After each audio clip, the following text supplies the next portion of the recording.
Welcome to Ask Historians Aloud. In this special episode series, we'll be bringing you curated audio content. This series features questions and answers from our subreddit, provided by our amazing Flair panel. This is a way of casting light on the great questions and answers that are happening every day at Ask Historians. To learn more, or for even more content, follow us on Facebook and Twitter. Please also check out the Patreon, which goes towards supporting this endeavor. In answer to the question, in The Godfather Part 2, the Mafia emerged only after a proto-organized crime group, the Black Hand, were superseded. Was there anything that distinguished the Mafia from this group other than who was given the orders? Asked by TD999. Answered by flared user Mike Dash, who is the same as the author, Mike Dash. Although the people who committed Black Hand and Mafia crimes and the people who were targeted were very largely Italian or Italian-American, the two hells had very little in common. To begin with, and despite the recent, quite heavily publicized book on the subject by Stephen Talty, the Black Hand was in fact a type of crime, extortion by a threat of violence, and not a criminal organization. There is some evidence that the loosely organized groups committed more than one Black Hand crime, but none that there was broad-based, permanently organized criminal groups that operated under this name, or was labeled as such by the newspaper or the authorities.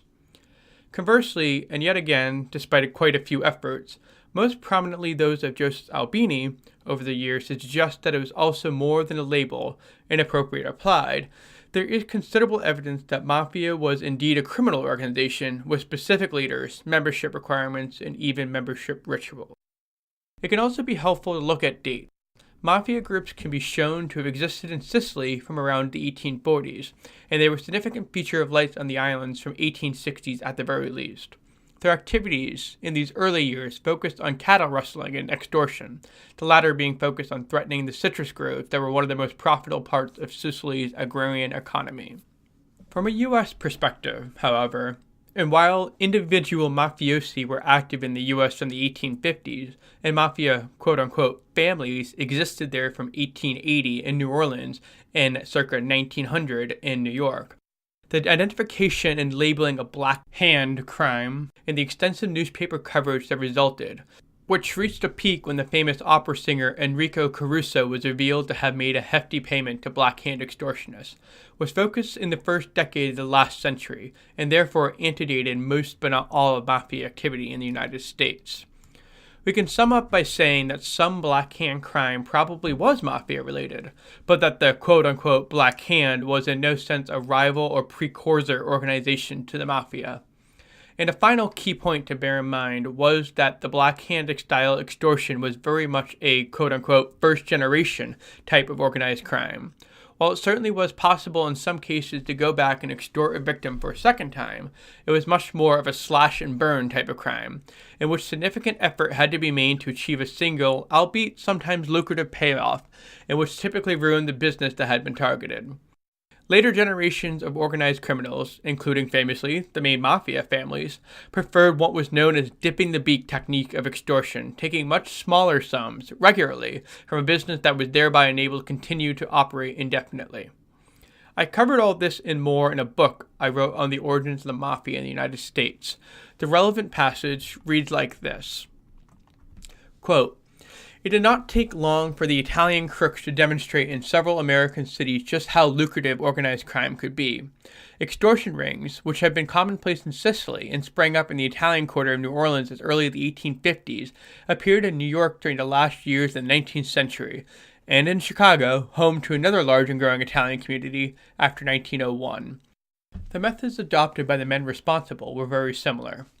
Threatening letters demanding substantial sums of money were sent to wealthy residents of the immigrant districts. The victims, who were generally storekeepers or bankers, were told to take an envelope of money to a lonely meeting point, or hand the cash over to a man who would call on them at their place of business. Failure to comply, they were warned, would result in the destruction of their premises and perhaps in their own deaths. The letters, which were always anonymous, were very often praised in bizarrely courteous old world language, but the underlying threat of violence was ever present.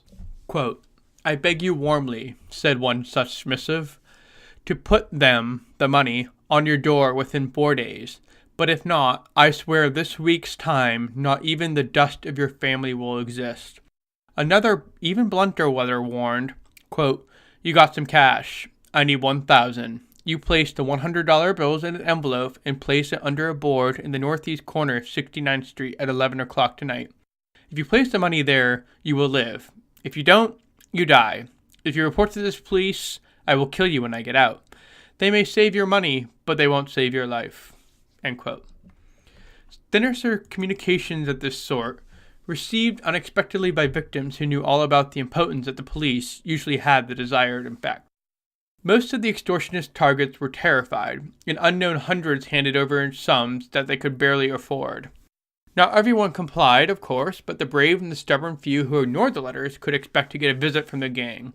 And although it was not unheard of for a victim to shrug off even their threats and remain unmolested, or to negotiate the payment of a smaller sum, everyone in Little Italy had heard of stores destroyed by dynamite, children kidnapped and sometimes murdered, and rich men shot or knifed to death for failing to hand over the cash.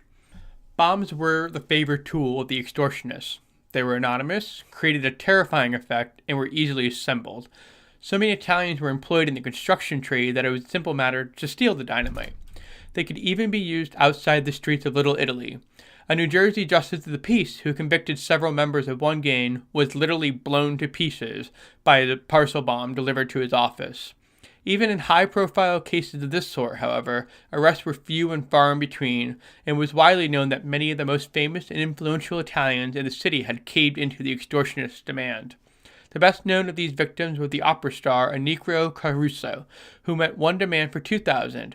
And when this fact became public knowledge, was rewarded for his capitulation with a stack of threatening letters a foot high, including another from the same gang for $15,000. To many New Yorkers, including the reporters of the English-language press, the most compelling feature of these cases were the bizarre decorations that adorned the extortion letters. Demands were accentuated with crude drawings of skulls, revolvers and knives dripping with blood or piercing human hearts.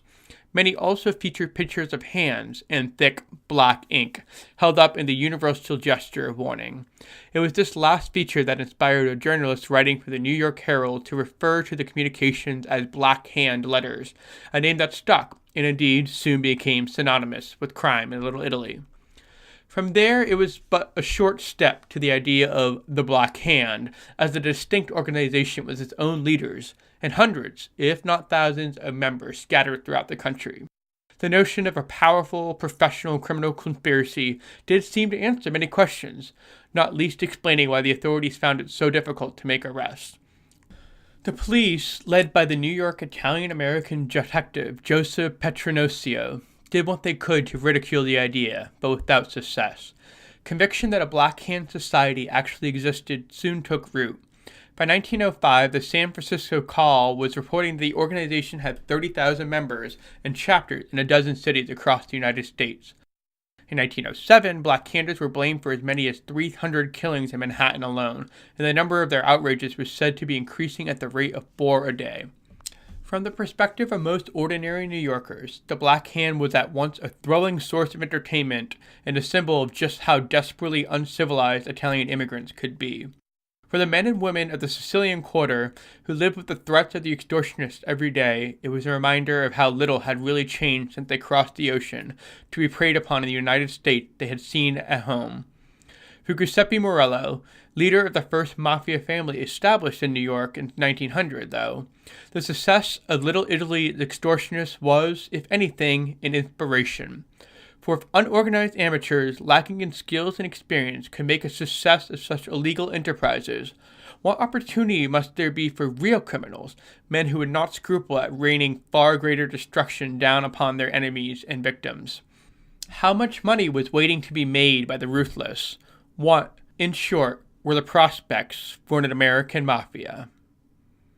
An apology by the reader for any mispronunciations of Italian names, but I do recommend you go buy Mike Dash's book called The First Family, published in 2009. You can get it from any place you get your books, such as Amazon or Barnes & Nobles or anywhere else. It is a fantastic read, and I think you would enjoy any of the other answers Mike Dash has put on Ask Historians. You've been listening to the Ask Historians podcast. Please support us at patreon.com/AskHistorians. Find more history like this by following us on Twitter and Facebook, and by visiting us at askhistorians.reddit.com and ask hundreds of historians and enthusiasts anything you want to know about history.